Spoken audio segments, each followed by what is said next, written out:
Patay ang 2 katao habang ang ilan ay sugatan sa pagsalpok ng isang 10-wheeler truck sa isang nakaparadang bus at restaurant sa San Jose City sa Nueva Ecija. Ang driver ng truck patong-patong naman na reklamo ang maaring kaharapin. Una sa balita, si Grace Sansano.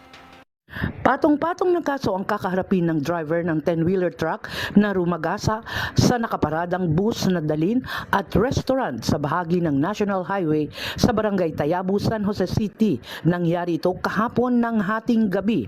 Hawak na ngayon ng PNP San Jose City ang 43 taong gulang na driver na kinilala na si Felipe Lustre ng San Antonio, Nueva Ecija. Patungo sana ang driver ng 10-wheeler truck nang ito ay aksidenteng bumangga sa likurang bahagi ng bus na nakaparada at dire-diretso nito ring tinamaan ang isang restaurant. Kasalukuyang kumakain ang ilang sakay ng bus nang mangyari ang aksidente, habang ang ilan naman ay nananatili sa loob ng bus. Kargado ng tone-toneladang mga trigo ang truck na sumalpok.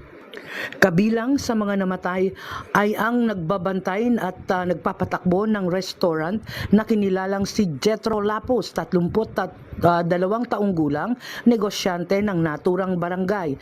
Bagamat nadala ba sa hospital ang 14 na taong gulang na si Jaira Bagawisan, residente naman ito ng San Mariano, Isabela, at sakay ng bus, idineklara din itong dead on arrival sa pagamutan.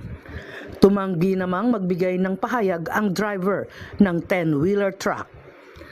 Kasong reckless imprudence resulting to multiple homicide at physical injuries and damage to properties ang kakaharaping kaso ng naturang driver.